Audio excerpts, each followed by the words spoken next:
Welcome to Insta Owl's classes. We at Insta Owl believe in democratizing education for one and for all. Welcome students, you're going to start studying the different sectors of economy.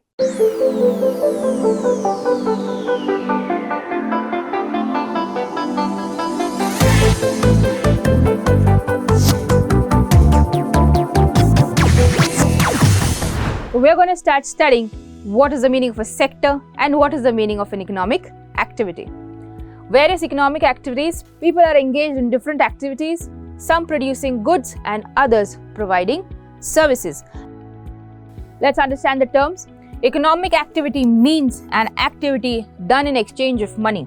So whenever there is an exchange of money, you are performing an economic activity. Like we have studied in the lower classes, I buy a biscuit for 10 rupees, that is an economic activity. We're going to see the sectors of different activities.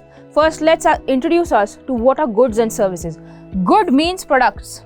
Like if I take wheat, if I take a shoe, if I take a dress, if I take a book, these are goods. They are called as products. But what are services? If my doctor is treating me, if my lawyer is helping me build a case, if my banker is providing me some kind of help in the banking sector, if my computer is giving me Wi-Fi and opening the internet for me, they are providing services. That means they are providing services. They are not able to touch it. You cannot touch it. That is why it is called a service. So when people are engaging in economic activities in both these sectors, that is goods and services, you're going to see the various kind of economic activities that we see. First, we are going to study the classification. These activities can be grouped or classified into sectors based on key criteria. So once you have understood what are the sectors, we will see what are the different sectors. Sector means a different part of the economy. This is one economic activity which is also a very common sight in India. Individuals working in a brick making facility. A postal worker delivering mail, another common sight mostly in rural areas. A porter at a railway station who picks up your luggage, who helps transfer from your train to your vehicle. This is also one common sight. A woman selling clothes in a small shop. We all go buy clothes and garments. This is also an economic activity. Women picking cotton in a field, agricultural economic activity. Now, let's introduce ourselves to what are sectors. Sectors mean parts of the economy. We are talking about India today. We are talking about the Indian economy. Sectors of economic activities. First, primary agricultural sector. Second is going to be called industrial sector. And the third is going to be called the tertiary sector or the service sector. We are going to see each of these sectors in much detail. Let's start with the first sector, that is called the primary sector. What is the meaning of the primary sector? Primary sector means use of natural resources. If I am making a product directly from nature, agriculture, what am I doing? I am sowing a crop. Where am I sowing it? I am sowing it from the mud. This is an agricultural activity. Let's say mining. What is happening with mining or coal mining? I am removing the produce directly from the ground. Or let's take fishes. I am removing the fishes directly from the sea. So any sector which works with the nature on direct contact basis is called the primary sector.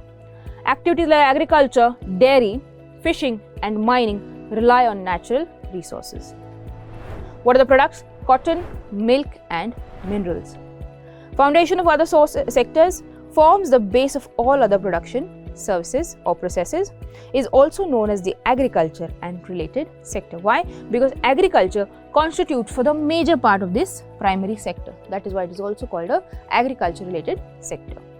Let me tell you that we are producing cotton, means from agriculture fields we get cotton.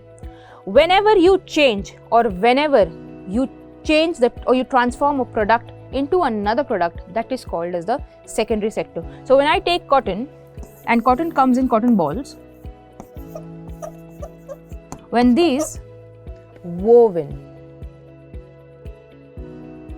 cotton yarn or cotton threads, what am I doing? I am transforming the product into another good. I am transforming cotton into cotton thread. That is why it is called secondary sector. Transforming. Let's say it involves manufacturing and processing of natural resource. Whenever natural resource gets manufactured or processed, it comes under the second sector. Just like spinning yarn from cotton, making sugar from sugarcane, and creating bricks from mud or earth. Industrial activity associated with factories, workshops, industries, also known as the industrial sector. Because we need factories, where is this going to happen? This is all going to take place inside a factory. That is why this is called a industrial sector. Let's see the third sector, tertiary sector. Support services. Now what does this mean? This means it aids means support in the development of primary and secondary sectors. Now, I have made sugar from sugarcane, I have made cotton yarn, cotton thread. What am I going to do with it? I have to send it to the market so that I can sell it. Who is going to help me? The people who transport my goods, the people who transport my produce in trucks, in vehicles from one place to the other to the market. These people are going to help me. That is why it is called the tertiary sector or the service sector. We are also going to see many more examples of service sector. Firstly comes transportation of agricultural produce. Then comes storage, cold storage. Suppose I take potatoes, take tomatoes, take green leafy vegetables which are going to die down in a day or two. We put them in storages like cold storages where they are fresh till they reach the market and till they reach your home. Communication. What is the meaning of communication? Communication means satellites. How do we talk to each other over mobile phones? There are satellite communications. Communication also requires banking communication with other companies. That is why we have call centers. Call centers are mostly in the third center because it communicates from one part to the other part. You will understand banking here because you get banking services, lawyers, teachers, and trade. Trade is transportation from one place to the other. So the third sector is called the service sector. It produces services rather than goods, hence called the service sector. Very essential for new services, it includes teachers, doctors, personal services like barbers, cobblers, and modern services like IT, internet cafes, and call centers. The interdependence of sectors, primary and secondary. So let's see the sugar mill. Without farmers, sugarcane mills will shut down. Of course, and without cotton companies will not thrive because they need the cotton from the local farmers.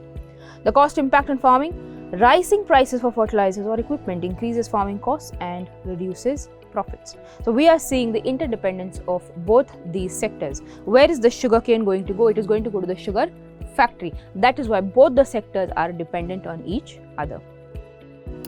Yes, we see the primary and the tertiary. What if my products are not given to the cities or the marketplaces?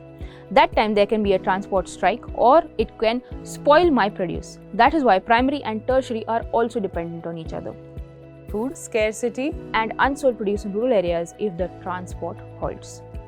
We are going to compare the three sectors. Production and employment. Each sector produces a wide range of goods and services. Many people are employed in each sector to support production. Measuring total production. Value over quantity. India is a large country of more than 3,000 kilometers of land. In this, we cannot take the quantity of the products that are produced. We are going to see value of the products that we produce. Economists measure production by the value of goods and services, not item count.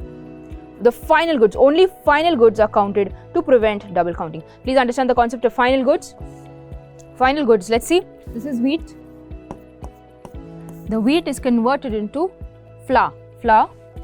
That's why you have a mill. Now, the farmer who converts the flour from the wheat gives it to a biscuit making factory.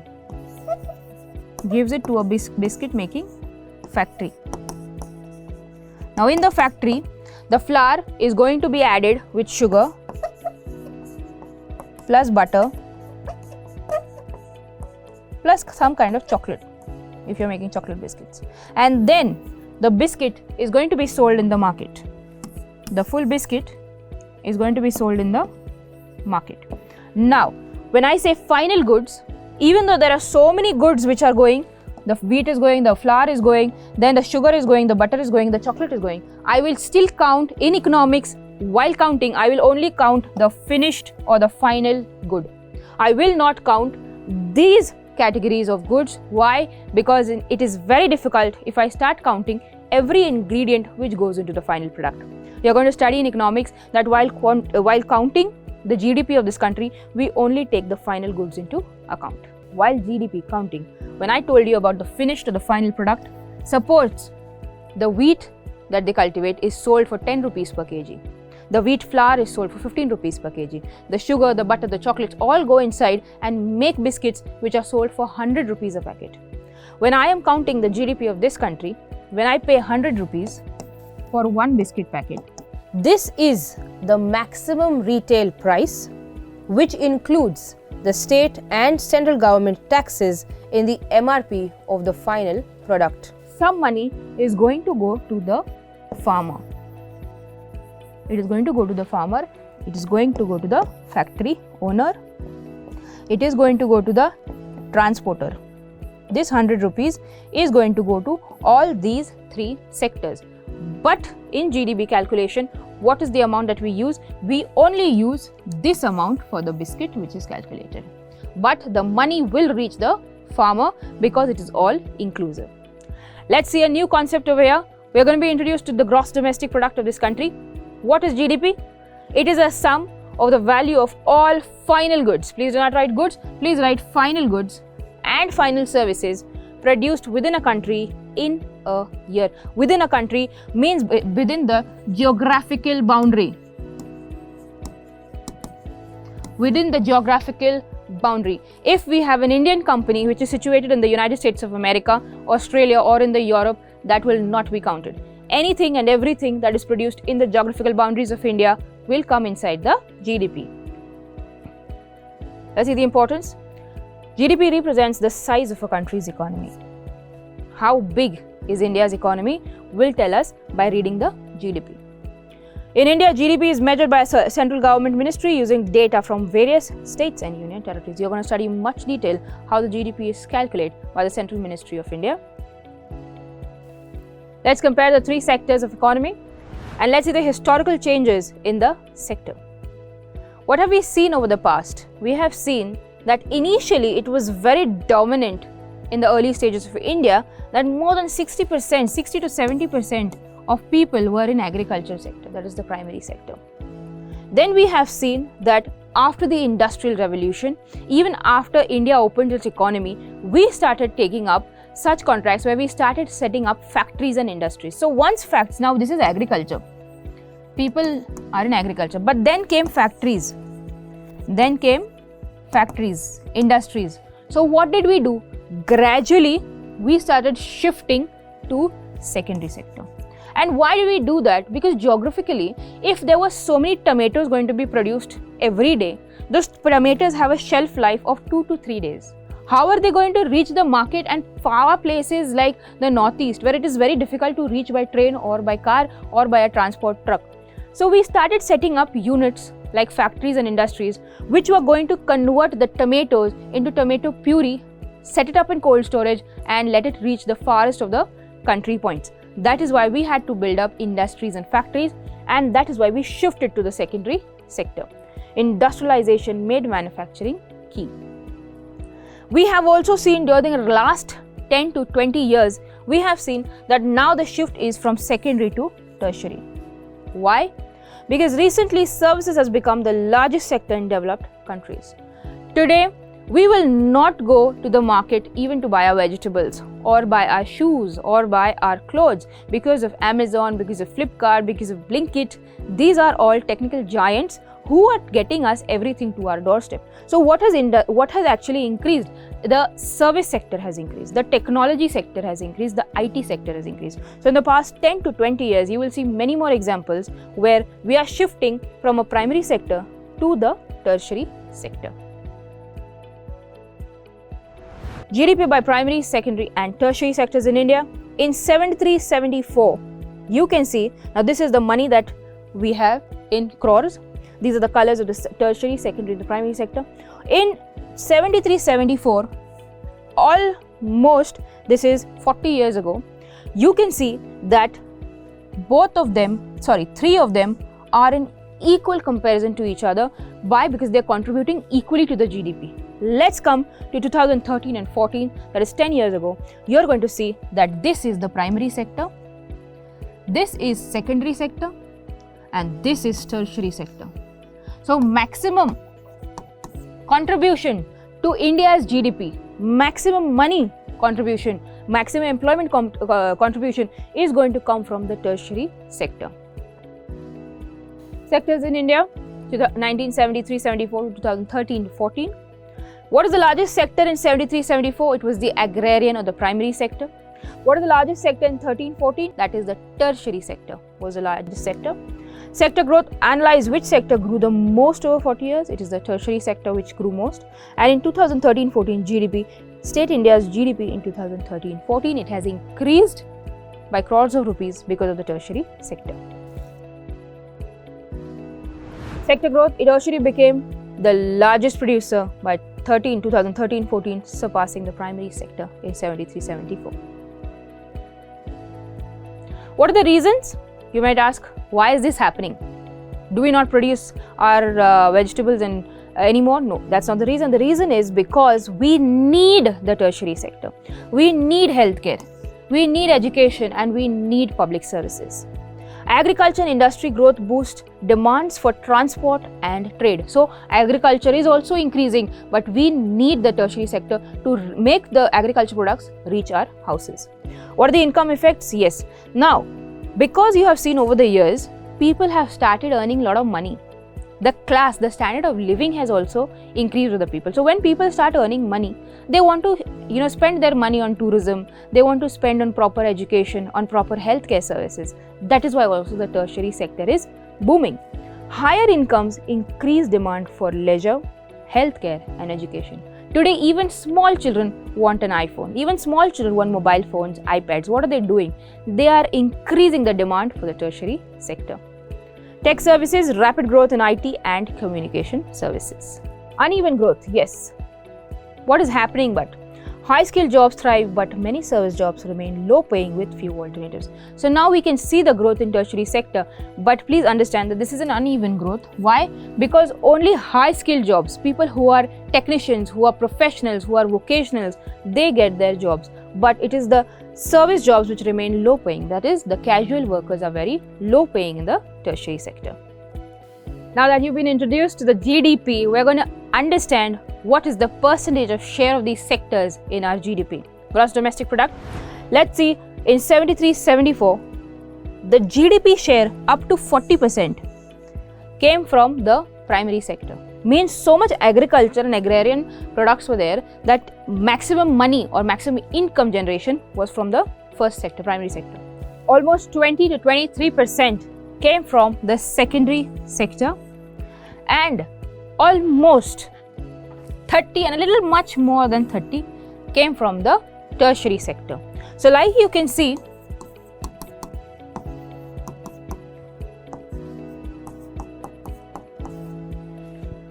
that these sectors contributed so much in the share of the GDP.